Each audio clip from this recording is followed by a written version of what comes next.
going to show you how to make sourdough starters. I'm going to show you using a large jar. That way you don't have to discard any of the process, because most recipes they use a small jar, maybe something like this, and because it's so much smaller, you're going to have to throw away about half of your sourdough starter each day until it has established.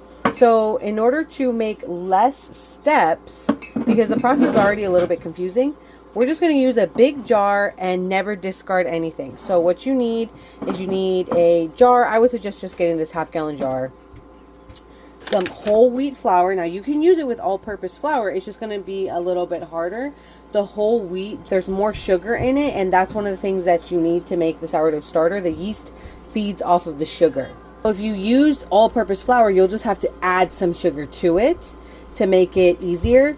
But like I said, we're trying to do a very basic process here. So large jar, whole wheat flour, and some filtered water. First step, we're going to fill this to just the first line with flour. So this will give us about a cup, or actually it will give us a cup of flour.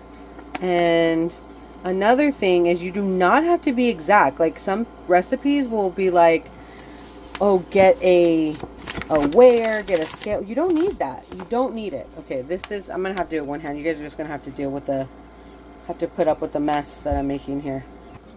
And then the filtered water. The water really depends on your preference, and once you learn how to do this a little bit, you'll understand what I mean. So I just put enough water to cover the top. Now I'm gonna mix it up, and I'm gonna show you on camera what that's gonna look like. I had to turn it around. I need both hands. I'm gonna mix this up. I like my sourdough starter mix to be a little bit more like of a biscuit mix, so a little thicker, because during the fermenting process, it gets more liquidy just as you go along the way. This is still a little bit too dry, and I'm going to show you what it looks like right now. It looks like a dough ball. You don't want it like that. You want it to be a little liquidy, like not pancake mix, but like a biscuit mix, so a little bit thicker. But if you want it to be pancake mix, if you put too much, no worries, it's going to be okay. Mix this up again. That seems pretty good. I'm just going to leave it like that to kind of prove that it's not a big deal. It's pretty moist. It doesn't really keep its shape. It's a tiny bit sticky, but that's okay. So now if it's more water than this, that would be a little bit better. But again, like I said, it does not really matter. So let's put this into our jar. Here we have our jar. We'll just have a piece of cloth. So I'm just going to cover it. That way it can still breathe, but no bugs get in it. And then I'm just going to put this rubber band on it and then put this in a dark spot. That way the direct sun doesn't hit it. This is my kombucha that I have in this cabinet. I'm just going to put it right there, and we're going to come back to it tomorrow. So this is day 1. This is day 2. We're going to take this off. This is how it looks. Like I said, we're not going to discard anything. So the discard method, if you had a smaller jar, would mean that you would get rid of like half of this, or even, you know, maybe even only keep a tablespoon of it. And that's just because when the sourdough starter actually becomes active, it's going to expand like double because of all the air bubbles. I mean, you want to double what you have. That way the yeast in here has enough to feed off of. So if you have a cup of sourdough starter, you want to at least add another cup to it. That way it's not hungry. You can definitely add more if you want to. I'm just going to add 1 cup since I'm going to check on it tomorrow anyway. 1 cup of whole wheat flour. Remember, whole wheat is preferred because it has just everything that the sourdough starter wants to feed off of, and it also contains more natural sugar. So if you're using all-purpose flour, make sure you're adding like a tablespoon of sugar. All right, so there's another cup. Now I'm going to add my filtered water. Yeah, that's good. Now I'm going to mix this. I'm going to mix all of it together. There we go. So yesterday when we did this, the dough was a little bit thicker than biscuity dough. It was like a really wet dough ball. Today, I added too much water because remember, we don't need to measure. It's not important. Okay, I haven't mixed it up super well, and I'm going to show you. There's also like some crusties right above here.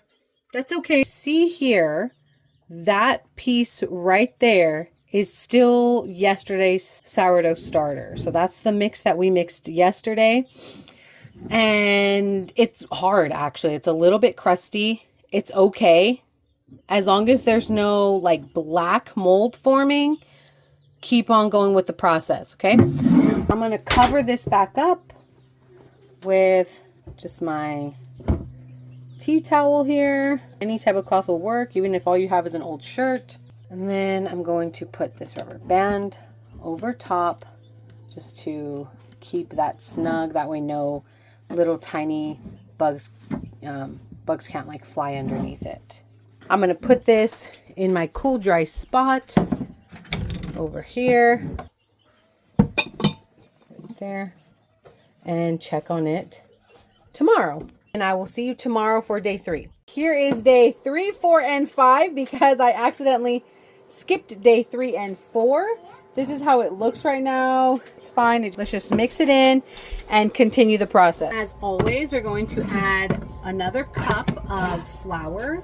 I'm using whole wheat flour, but if you're using all-purpose flour, make sure that you're adding a teaspoon to a tablespoon of sugar so that the yeast has something to feed off of. Because there was 2 cups of yeast in here from last time, we're going to need to double that. That way all of this has enough to feed off of. So instead of 1 cup, we're going to double the 2 cups, and 2 doubled is 4 cups. So we're going to make sure that this is at the 4 cup mark, which is here. I accidentally did 3 cups. That's okay. There's a lot of liquid in here. So I'm going to mix this up first and see how it looks once all of this dry flour is mixed into the wet flour. So one thing to note is when you're doing this, I would suggest using a glass jar or a plastic one if you have to, but definitely don't use a metal one because I've read that apparently the metal, I guess it like counter reacts the fermenting process. I'm not quite sure. I do know that when I bake bread, I have a lot of metal bowls. So if I run out of the glass one and all I have left is a metal bowl, then I will do my fermenting in there, and I haven't seen a problem with it. But I do try to use glass as much as possible. Okay, so this needs a lot of water. As you can see here, it's really dry. I mean, I'm just gonna add a splash of water. Like I said, I don't really fuss about whether it's too much or too little. Mixing. I can't really see you guys. I put my glasses up because when I put them down, there's like that glare. And some people have said that the glare is really annoying. I think that's gonna be perfect, actually. Yeah, that looks perfect to me. I don't fuss about whether it's super mixed up, like if there's still some clumpy dough balls in there, whatever, because it's gonna end up getting to it. Okay, and then this is how it looks. Perfect, like biscuit mix. This is how I like my sourdough starter consistency. So this is day 5. I'm going to put this back on here, and then I think tomorrow we're gonna have to discard some of it. Or now these brown things in there, that's just crusty flour. As our sourdough keeps moving up this jar, we'll end up eating all that stuff. As long as it's not black, you're fine. Continue with the process. If it smells a little bit funny, it might smell funny to you because it's your first time.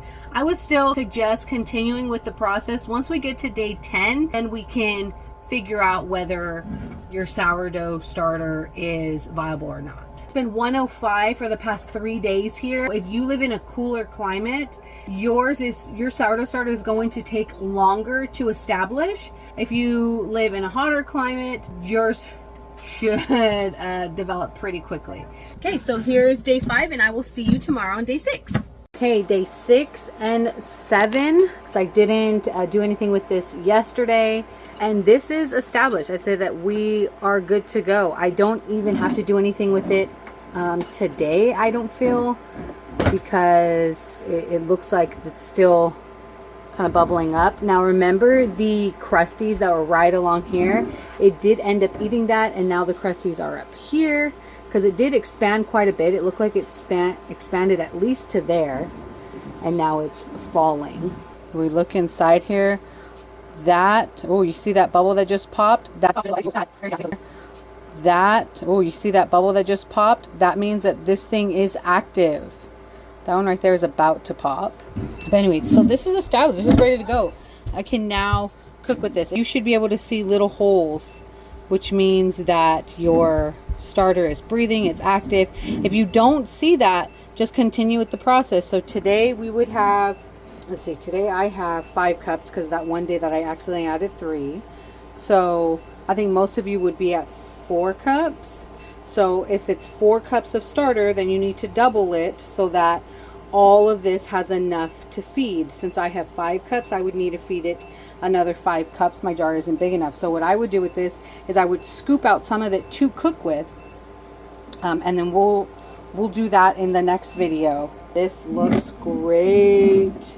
Because I'm pretty busy this week, I don't want to fill it up, but I also don't want it to be hungry or go completely flat. If it does go completely flat, it would be okay, but I'm not going to do anything with it today, and I'm definitely not going to do anything with it tomorrow, which is Sunday. So I'm just going to put this cover back on, put this into the refrigerator to slow down the fermentation process and just make it sleepy. So it's just going to continue being active, but at a much slower rate.